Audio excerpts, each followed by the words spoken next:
this session, so I'm doing it now. So let's have a quick look at the learning objectives for today. So in this brief session, which will last around 35 to 40 minutes, and then we'll welcome your questions and have an exchange with you. We will identify the impact of cash on OCHA's coordination role, and we will as well explore your own role in cash, which is also important to see exactly what you're supposed to do and know in cash. Now, just before starting, as usual, you're used to our polls, and I would like you to kindly take a poll. I will now open it. Just a sec.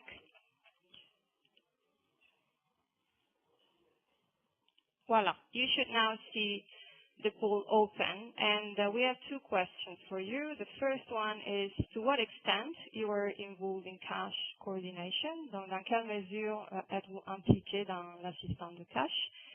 And what is the impact of cash on OCHA's coordination role from your own perspective? So, à votre avis, quel est l'impact de l'assistance cash sur le rôle de coordination de OCHA? So we have 2 minutes. If you could kindly just respond to these two questions, and meanwhile we'll move on and we'll be happy to share the result of the poll just in a few minutes. So Luis and Juliet, I think we could start with this slide, and then I will maybe take the floor and interrupt you for the poll results. Please go ahead. Thank you so much. So we wanted to first open up a discussion about why we are talking about cash and why we're hearing so much more about cash globally as well. So obviously we've seen a large scale-up of cash assistance, and that's often due to the inherent benefits that cash can sometimes provide. So that's related to, for example, dignity for participants, the fact that it allows a lot more flexibility of choice of what people choose to spend their money on. It also can be quite empowering for people to have that flexibility, particularly in a time of crisis, that they feel some measure of control over where they feel their priorities should be. And we also know that cash can sometimes impact positively on local economies as well. By injecting money in post-crisis, sometimes economies can actually also rebound back quicker. Because of this, the World Humanitarian Summit requested that cash should become the preferred and default modality of choice for humanitarian responses. We further heard within the Grand Bargain that there was a strong commitment to increase, therefore, the use of this cash. And we know that there has been many evaluations, over 200 evaluations on the potential benefits of cash, the idea that it is not more risky than using other modalities, and indeed that it can provide these inherent benefits that we mentioned. However, what we see at the moment is generally a trend that cash is usually underutilized as a response modality. At the moment, it makes up about 10% of overall humanitarian response. However, there has been research that suggested that if we use cash every time it was appropriate, that number should be closer to 42%. So in theory, almost half of our programming could and should be done through a cash modality. And we also know that a lot of the barriers to move from this 10% to this 42% can sometimes be institutional or political. So we've seen these trends come through, and we've also seen commitments from a number of actors to try to do more joined-up programming that cash naturally allows for. So we've seen recently the UN Cash Collaboration Agreement, which will pilot in 6 countries: Yemen, Niger, Afghanistan, Central African Republic, Ecuador, and Bangladesh. And just to say, on today's webinar, we won't talk about that pilot, but for those of you who may be working in those countries, we'll be in touch with you bilaterally to discuss a little bit more about that. Then, in terms of this greater use of cash, and what does that mean for us in terms of OCHA's coordination role? Cash, as we mentioned before, is flexible. That flexibility means that it can be used to provide assistance throughout a number of different sectors or clusters. The fact that it is no longer fitting into this very sectoral siloed role inherently changes and impacts the way in which we think about, plan and coordinate humanitarian responses. Therefore, this greater use of cash does impact OCHA's coordination role in the most fundamental manner. It's impacted from the coordinational structure process because it suggests that a lot more of our thinking, analysis, planning and coordination must be done through the intercluster or intersector. And we also know that it changes our coordination processes, such as our HPC tools. We then need to think about how we assess, plan and monitor the impact of responses more multi-sectorally and more flexibly, thinking of these different modalities. So in essence, it requires all of our coordination functions to adapt in some way. Thank you.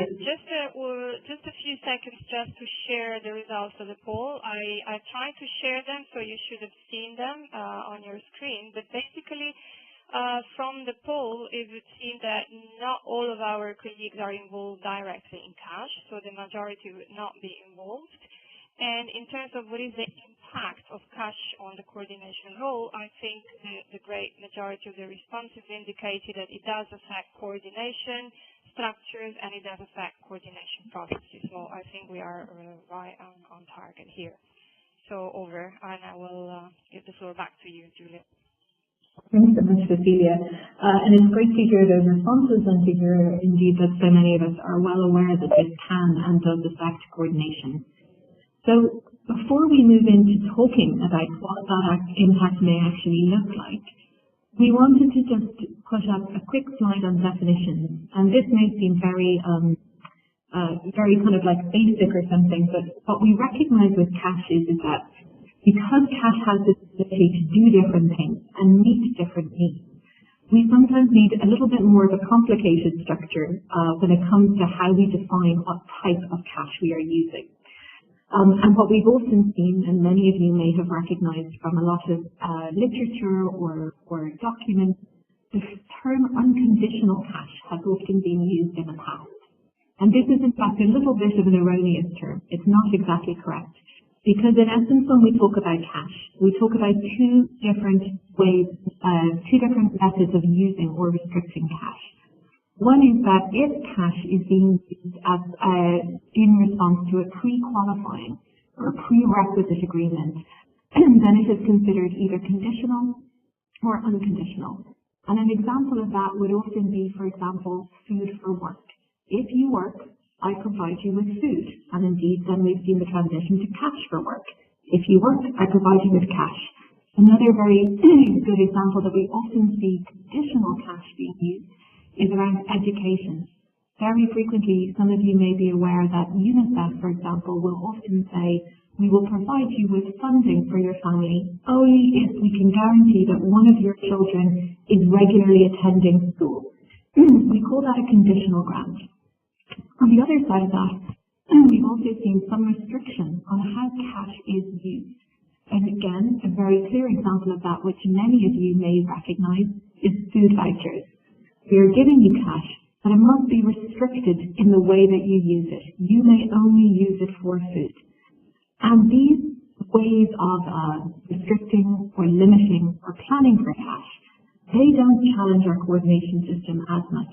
If you do a cash for education grant, you simply coordinate it as usual and plan for it under the education cluster. The same with food vouchers or any other form of restriction. You plan for it under the sector that it was originally planned to meet, the needs it was originally planned to meet. The challenge that cash is providing is that increasingly what we are seeing is the use of unconditional and unrestricted cash. And we're starting to call that multi-purpose cash, which you can see at the bottom of that slide. And the difference with multi-purpose cash is that actually the objectives of it are not specific to a single cluster or a single sector. And the definition of multi-purpose cash is an unrestricted cash transfer delivered either regularly or as a once-off, usually corresponding to the amount of money a household needs to meet their basic needs. So it is designed to meet multiple purposes, and it can be used to meet multiple purposes as well. This inherently flexible, very open cash transfer is what we often see is really challenging for our border coordination system. So with that on the definitions, what we might do is, keeping those in mind, to the next slide, we talk a little bit about then what does that often mean. Because as many of you will know, then how is cash, practically speaking, coordinated? We talk about cash being coordinated both in terms of how we coordinate that modality, but also how we also coordinate these multi-sectoral, multi-purpose grants. Traditionally, what we've seen is that there is a plethora of cash working groups. There's about 30 or 40 cash working groups globally. And each of them has sprung up in response to the need of cash being used in their context. But obviously they have no clear home. They had not previously any clear home within the humanitarian. We have seen them operating completely outside of the humanitarian system, such as the case in Somalia.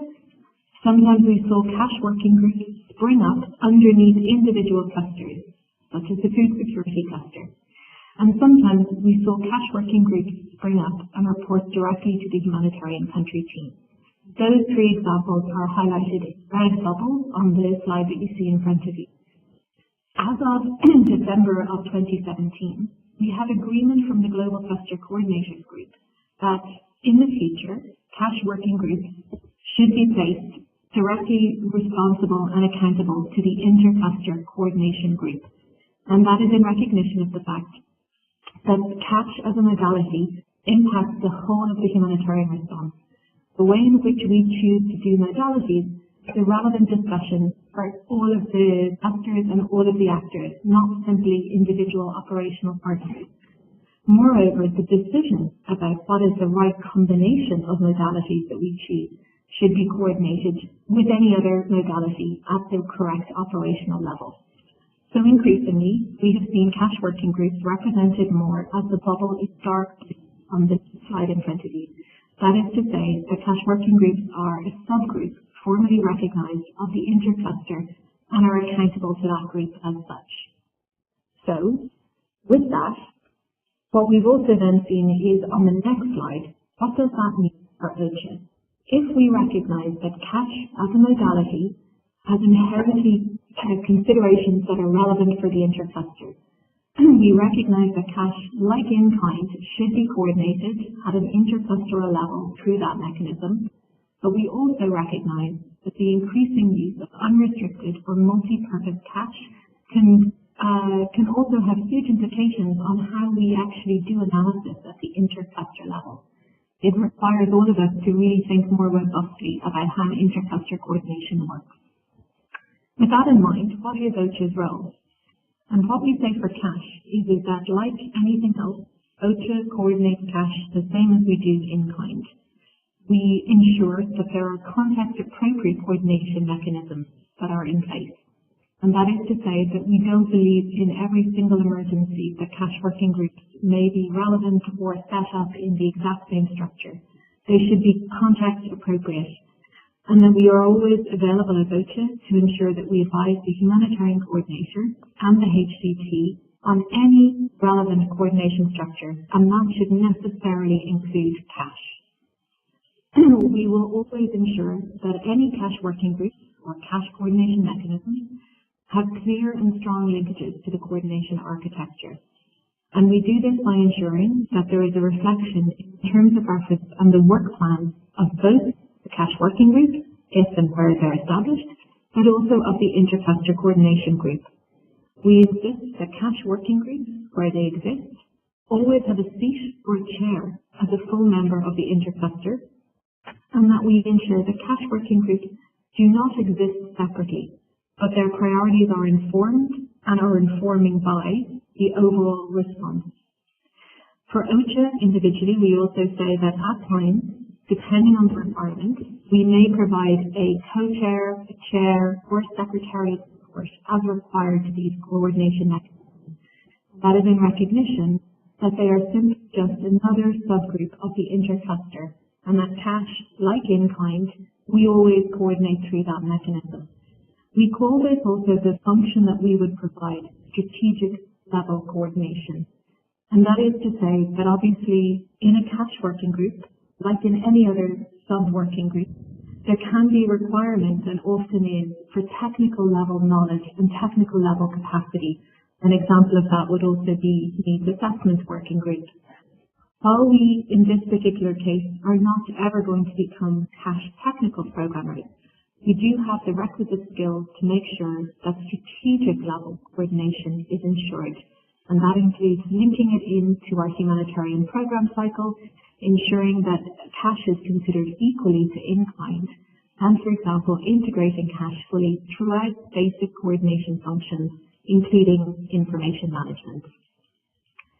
So, with that, what I might do is ask if there are any questions first, and maybe hand back over to you, Cecilia, before we go into those actual functions and outline of that. Yes, sure. Thanks, Juliet. I maybe can already mention that there is a comment from our colleague from Haïti. I will read it in French, and then I will try to translate it for the group. So, un grand merci aux collègues pour cette présentation. J'ai déjà entendu un point focal cash dire que cette modalité vise à redonner la dignité aux victimes humanitaires. Peut-on vraiment, dans ce mécanisme de réponse humanitaire, un moyen de redonner la dignité aux gens? So basically, whether this is what he's been hearing our colleague from Haiti saying is that this is a good way, a good mechanism to give dignity back to our affected people, and he's basically requesting your comments around this. So maybe we can also hear other questions, if there is any comment, any question, any input, and then, yeah, Juliet and Louis can address them. Thanks.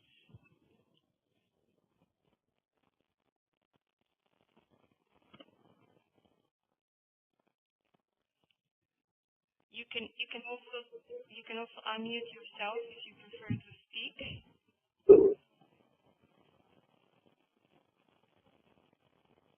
So, Louis, do you want to, Louis or Julia, do you want to already start maybe addressing this point, and while we wait for other comments from others, maybe? Sure, thanks, Julia, and thanks also for that comment from our colleague from Haiti. I think that that's exactly right. As we mentioned, there is a lot of research in terms of the potential to empower or provide more dignified aid. And what we've seen in a lot of evaluations is that for many people, we very rarely ask people their preferences in the time of crisis. We can sometimes say, what are your key needs? But we very rarely ask, how would you like this need to be met?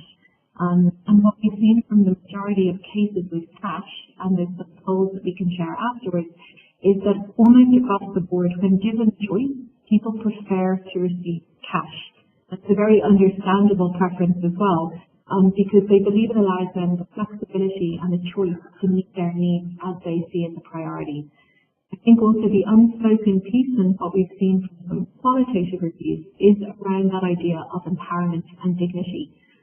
We've heard a lot of case studies, and we've also heard a lot of personal kind of responses from people who've been affected by crisis, talking about how they felt that being given cash was a more dignified way than going and standing, queuing for hours, sometimes in the heat, carrying large bags of rice or large in-kind items that were easily identifiable to other people that they had been impacted or that they were in crisis. Cash was also felt to be more discreet, it was felt to be given in a more flexible manner, and it was felt to be more dignified, that people were trusting other people with their choice, that they were trusted as humans to make a decision about what worked best for them. So as we mentioned, there is quite a lot of research on this, and we're happy to share this afterwards, but exactly as our colleague from Haiti mentioned, it can be and is often a much more dignified and empowering way to provide assistance. Thanks, Juliet. I think this element of choice is really important here. I really appreciate that, and I would recommend and encourage our colleagues to reflect on what happens in their context. maybe as we wait for other questions, maybe we can move on with the presentation. And again, colleagues, please do write your questions or comments on chat, or you can raise your hand and we'll give the floor to you. Great, thank you so much. So Juliet has taken us through how cash affects our coordination structures and what the role is in terms of OCHA in making sure that we perform those responsibilities. I'm going to move us now into how similarly it affects the coordination processes that we facilitate. So you have on the slide in front of you, you have your typical humanitarian program cycle that I think we've already gone through in previous chapters. And I won't take you through the details of everything on this slide. We can share this certainly with you afterwards. But the point is here really that if we're going to maximize the use of cash, and that does not mean using it everywhere, but it means using it where it is appropriate and feasible to use it as a modality. If we're going to maximize that potential, then we have to integrate it throughout the program cycle. So this goes from the stage of preparedness, and there is a range of minimum and advanced specific actions around cash, into needs assessment analysis, into response analysis, response planning, resource mobilization, and then on to monitoring. We have a variety, without going into too much detail, we have a lot of guidance on this if you want to better understand how it affects each of those steps. But I'll pick up just on a couple of points. One is, in the new HNO and HRP process for 2020, there has been, as you might be aware, an interagency process at the global level to improve some of the aspects of the HRP process, around the HPC. And in that regard, before, whereas we were quite clear on what we would want to see integrated in terms of cash throughout HPC, we didn't have interagency agreements.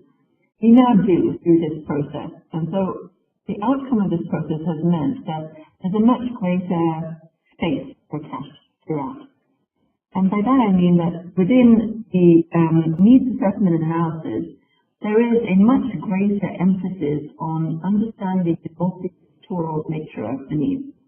And if we don't have this kind of multi-sectoral understanding, we can't maximize the potential use of cash, because cash is, of course, by nature, a modality that can address a multiplicity of needs. So that's first of all greater understanding of or emphasis on multi-sector needs. Secondly, it is included within the HNO that there should be references to market access and market functioning. There was some reference to this previously, I believe, but there is now a much stronger one. And this helps us to understand whether a lack of cash is actually what is driving the need in the first place. Of course, it won't help to give cash to people if the problem isn't that they don't have it in the first place. So, for instance, if the problem is that there's a lack of health facilities, it doesn't matter if you give people more money, they will not be able to access those health facilities anyway.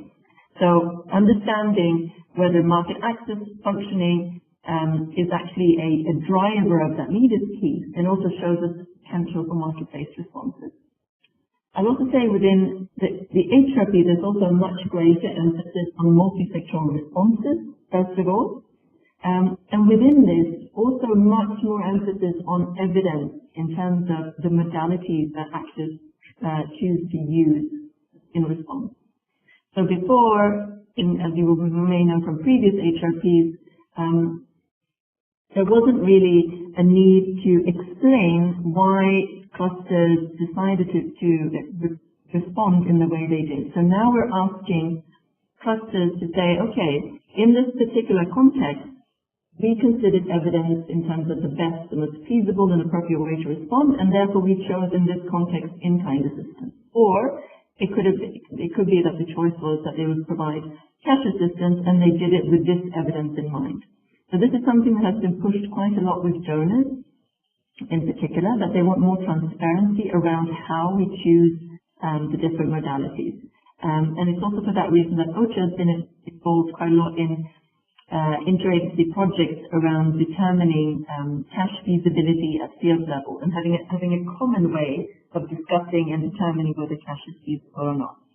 So I think I will leave it there. There's a lot of information on here, but again, there's on OCHA.net there's a range of more detailed guidance on what cash means for each and every part of the HPC.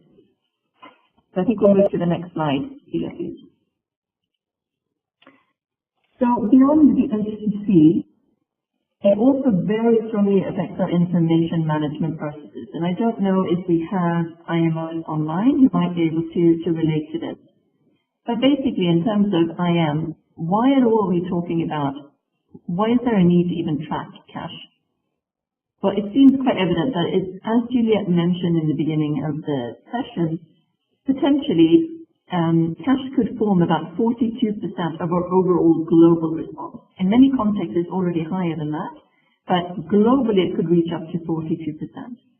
So if we as OCHA are only capturing in-kind assistance, then we're of course not fulfilling our role, which is to be able to have a very clear picture of the needs, the response, and the remaining gaps. So in order to have this holistic understanding of what is being delivered, we of course need to capture both cash and in-kind. It's also useful to understand the cash that is being delivered so that we can identify certain patterns and areas where we could collaborate better and where we need to be coherent. So for instance, this is around how much are different organizations actually giving to people to cover certain needs, or how are they delivering that cash. And then finally, we do need to be able to track cash in order to report on progress towards the WHS and the Grand Bargain, a range of others within that process, both donors, actors, donors, partners, and governments as well, committed to using cash more strongly in their responses. So if we know, and they set targets against it, so if we are to know whether we have actually progressed against those targets, so with that background in mind, our colleagues here in Geneva who work for the Field Information Services section have over the last couple of years been working quite a lot to make sure that we achieve it. So there is now, so that you're aware, a standard template that includes both cash and in-kind with minimum requirements on the cash reporting side. So you see those in front of you on the slide, where there is now a drop-down on the modality. There's a drop-down which is optional. You do not need to have it, but it's optional, around conditionalities that Julia spoke about earlier. There's a yes or no on restriction. You need to capture the transfer value, the frequency of the transfer, and how it is being delivered. So is it cash in hand? Is it through a bank? Is it through a money agent? What is it? How is it being delivered? Then on the process for reporting, I should note that when cash is being used by a sector and restricted by a sector for the use, it will be reported by that sector. And if it is multi-purpose cash, so covering sort of a set of basic needs of a group, it should be usually reported through the cash working group. And just finally to note that OCHA does provide, our core role is clearly to make sure that reporting happens. It's part of our overall requirements and we do this. To have that holistic understanding of the response, and to have also infographics in that way that display what it is that is being delivered, and remaining gaps and so on. We see in some contexts that cash working needs additional support.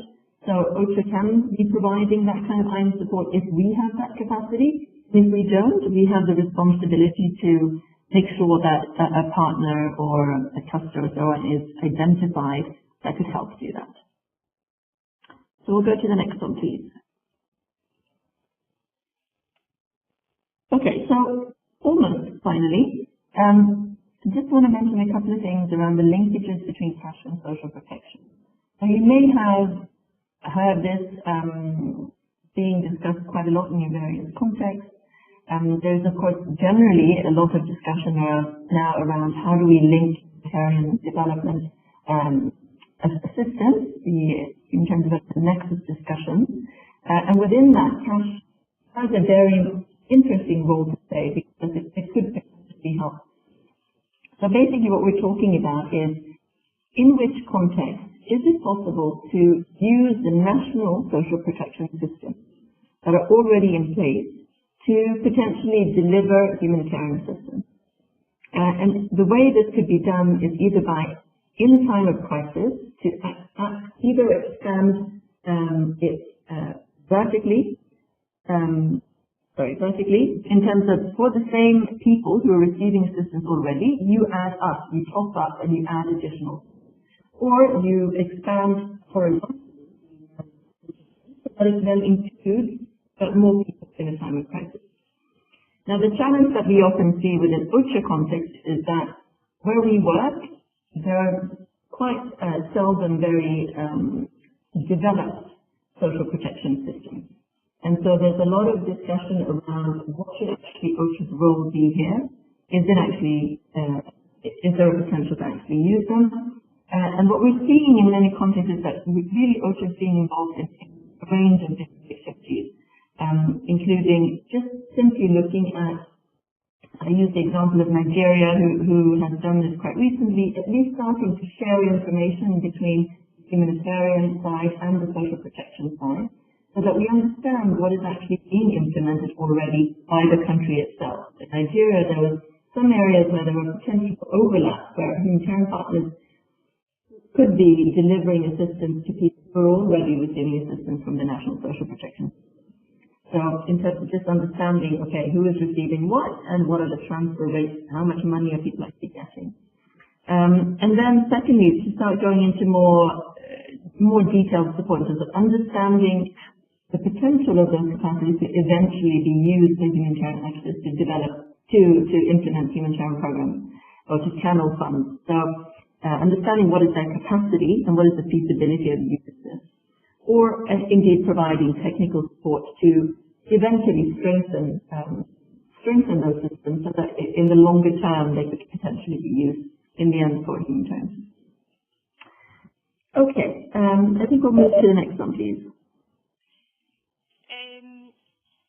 Luis, thank you. I think before going into the poll, I wanted to read two questions. There's one question and one comment, and I think they're quite relevant, and they come as part of your last description of this slide. So there's our colleague Edward Sacco from the CAR, from the Central African Republic. And his comments are: dans notre contexte où l'omniprésence des groupes armés est observée sur le terrain, l'utilisation des cash ne mettra pas en danger le bénéficiaire. So basically, the fact that there is this non-state armed groups, and they're very frequent in the CAR and in the field operations, doesn't it put the beneficiaries in additional danger because of the cash operation? I think this is a quite interesting and relevant question that would turn to you. And then we had a comment from Mohammed Kazim from Iraq. He mentions cash as a very useful and flexible way, and it basically asks, what about those areas where the money has no value? I mean, this is not the case in Iraq, so cash is still the best solution to many issues in Iraq. But how about those areas where money is not really the most valued asset?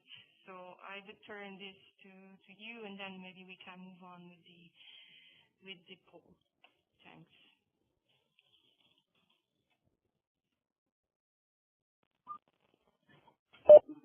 Cecilia, thank you so much, and thank you also to the colleagues from CAR and from Iraq.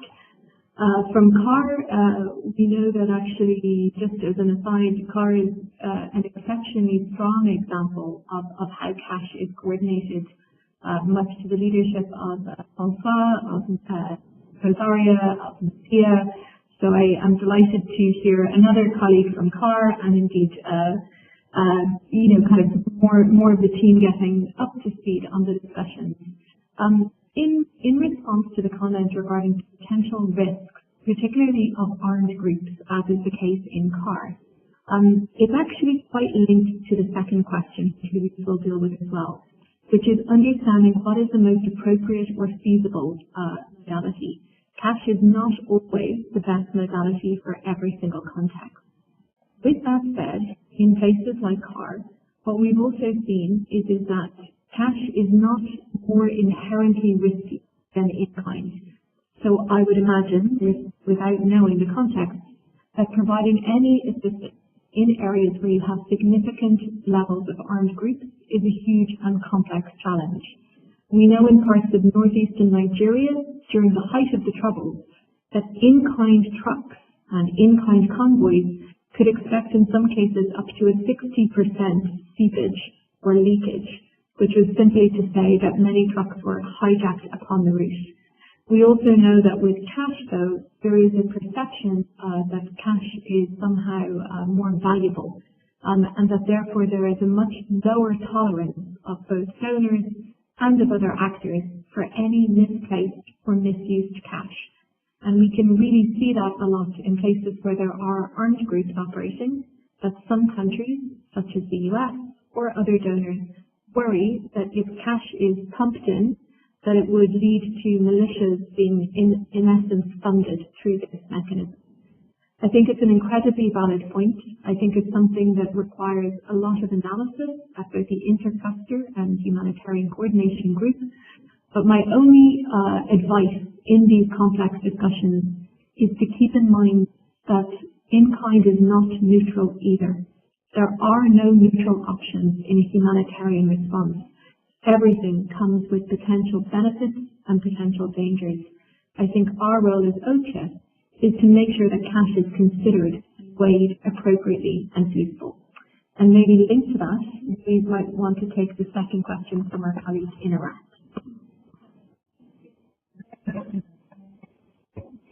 When I spoke about the slide on the HTC, I didn't go into so much detail, but it's exactly like you say, and as Juliet mentioned, basically cash is not going to be the preferred modality in it. We often hear questions, both from within and outside of OCHA, whether we should be pushing for cash. And the answer is that we should not be pushing for cash in every context. What we should do is argue that it should be the default option where where it is feasible and appropriate. And by that we mean when we look at feasibility of cash, we look at two different areas. We look at whether the markets are functioning and whether people have access to the market. And within that, of course, if there's a problem with inflation, if money is changing worth very rapidly, that's going to be a very difficult context to implement cash programs in. So you look at market access, market functioning, we look at the existence or the capacity of financial service providers, or the way how we get the cash to people. Is there a way of actually delivering the cash? We look at partner capacity to implement and to monitor those programs. And we look at questions around beneficiary and government preference. So what do they actually prefer? And also if there are particular protection issues around the delivery of cash assistance. So in any context where you might be working, what we're saying is that our role as OCHA is very much to help make sure, facilitate the existence of the evidence base, so that other people, so that the HD, the HCT, and the sectors are able to actually take informed decisions about which modality they should use. So in your context, if again, you're saying the money is not, maybe there's a fluctuation in prices or so on, maybe that is not the you would need to continually monitor the situation and see when it is appropriate and feasible. I hope that answers the question. Thank you, Louis. Thank you, Julia. I just want to flag another comment from the colleague from Jemena, just because it's really very much in line with what you just said. So Dans l'intégration du cash dans l'action humanitaire, l'utilisation des programmes de transfert monétaire dépendra du contexte humanitaire. Est-il possible de l'inclure dans toutes les crises? Donc, I think the question is whether it can be included in all crises and how much, what extent the context actually plays a role. So I think you just answered. But the other point is about si OCHA poursuit son intégration totale dans toutes les crises humanitaires, est-ce que cela ne va pas déstabiliser l'action humanitaire en nature, donc distribution des vivres, et une exposition aux dangers des bénéficiaires ainsi que les personnels humanitaires? So what would that involve if all crises there is a use of cash? Isn't it going to create and destabilize the humanitarian action through the sharing of food and distribution of other types of items? So maybe we can take that and then we move on. I think it's quite related. Yeah, thanks.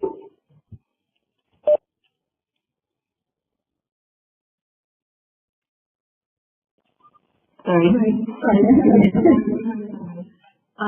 Yeah, thanks so much for that. And I think, as you said, it is quite linked to that idea that cash is not suitable for every context. It's definitely more suitable than we're using it at the moment. I think to the idea of cash destabilizing the humanitarian context if we were to use it, I think there's two key points around that. I think the first is to say, as we said, it may not be appropriate to use in every other context. But to the point about it destabilizing the humanitarian system, I guess there is a huge, cash has been a huge transformer within the humanitarian system per se, because as our colleague mentioned, the idea of food aid, of shelter aid, it starts to question, for example, lead agency models. It starts to break down silos between individual clusters. But also, and I think that this may be implicit in that comment, it also potentially puts in a situation about asking a question about if humanitarian responders are best placed to provide, for example, large-scale cash transfer. So not to get into too much detail about this, but just to say, for a lot of donors, one of the opportunities that they have seen with cash is the potential for potentially private sector actors to do the actual transfer of cash, while the humanitarian actors would remain focused on, for example, assessment, targeting, monitoring, and the more traditional humanitarian systems. So to our colleague's point about destabilizing within the system, I think at a global level we are really feeling those repercussions. Potentially, if there was a comment also about this destabilizing disasters or natural economies, I think it again comes back into the comment that Louise made, which is to say that in most cases, the injection of cash into local economies can help rebound quicker and hopefully also destabilize rather than destabilize the humanitarian context. But again, that is a decision and a discussion that should take place during that initial feasibility. So I hope that that's answered it from both systems and response perspective, but certainly a very astute point as well by our colleague about potential ramifications of these discussions. Great. Thank you so much, Juliet and Louis. Now, I would move on. We have another 15 minutes to go. I would like to now open the second pool. With this question we just discussed, it was introduced that we will have some changes in the HPC, and all of our HCFT participants have had a chance to review as part of the units that are integrated some of these changes and flag in some of these changes. So it shouldn't come like a completely new thing to you. So please, why don't you give your response? I'm just opening the poll now. The question is, what are some concrete steps that OCHA can take to ensure the cash is considered through the HPC? Quelles sont les actions concrètes, quelques-uns des actions concrètes que OCHA peut prendre pour s'assurer que l'assistance cash soit considérée dans les HPC? And you had some options. So take your time. You have 2 minutes. just try to see what is the best answer in your context.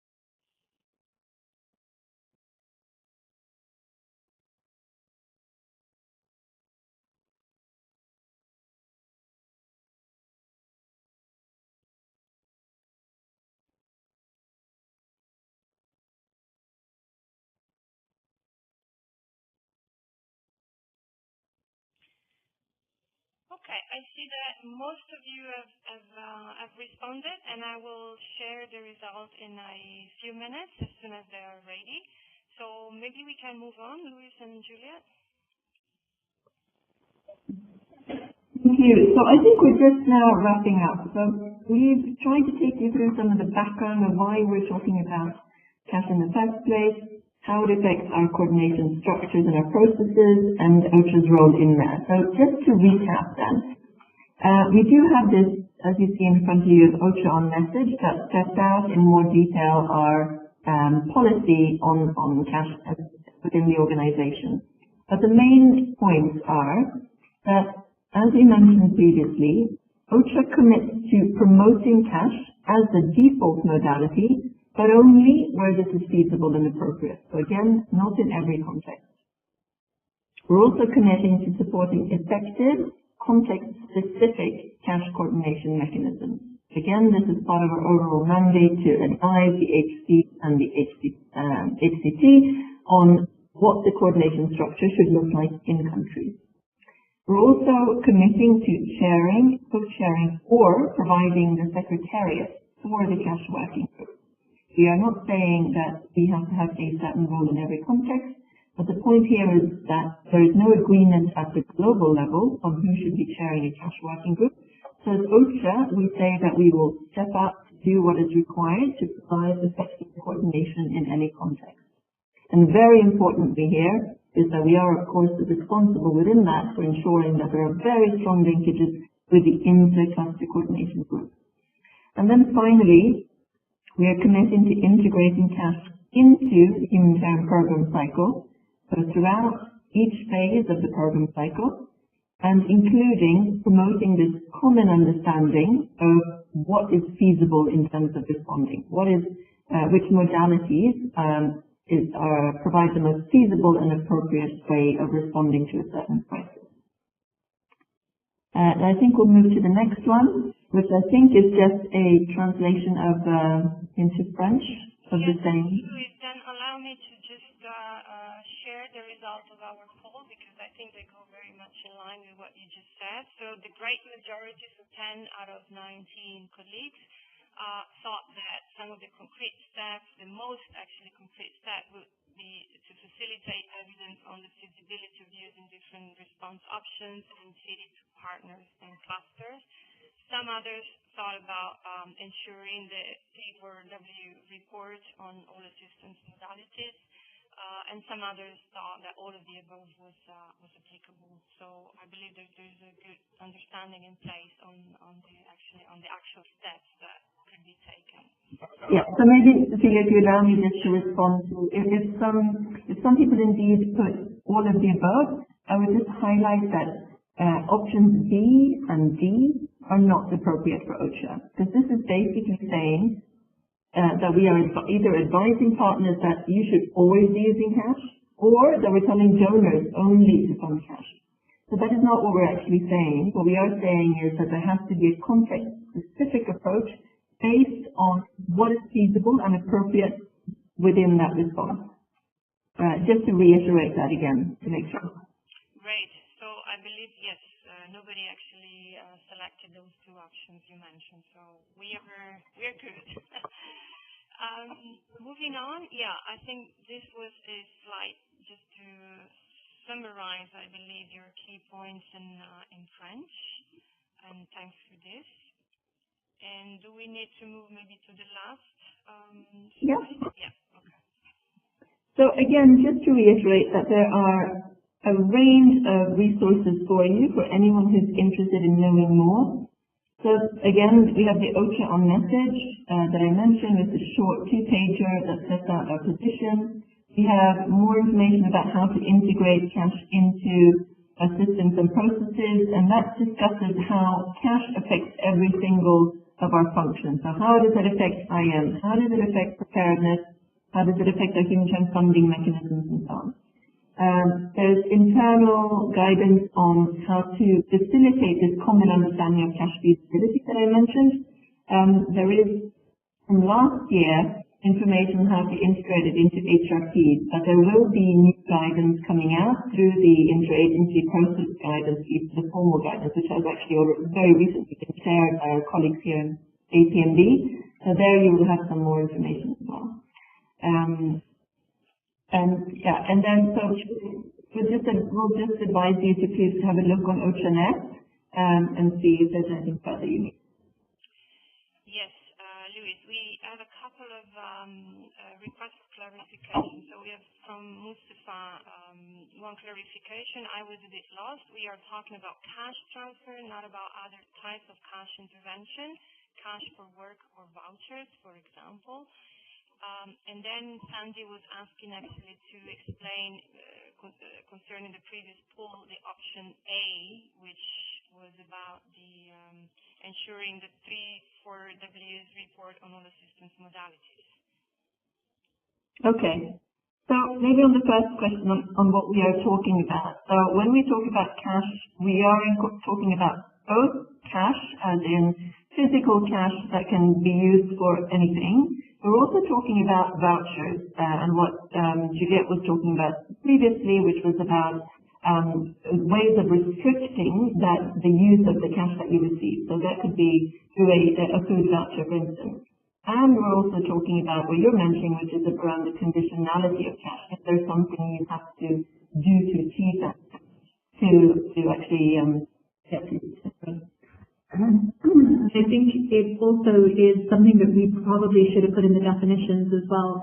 What we often see is the use of the multitude of different acronyms. Sometimes people refer to CTP, sometimes people refer to CBI, which stands for, cash transfer programming, cash-based interventions, cash-based assistance. Some NGOs refer to it as C&C, cash and voucher programming. As a shorthand, cash as an all-encompassing term to refer to anything that is cash, vouchers related, or that includes any kind of transfer, be it digital, in-kind, or through a bank card, which is not in-kind or service delivery. So we probably should have clarified that at the beginning, that we use cash as that shorthand. And as we mentioned before, multi-purpose cash, which is just free, unrestricted cash, is probably the closest to the understanding of cash that all of us in our day-to-day life are familiar with. So yeah. And then to the second point, to Sandy's point, so Cecilia, if you could just quickly go back to the IM slide. Yes.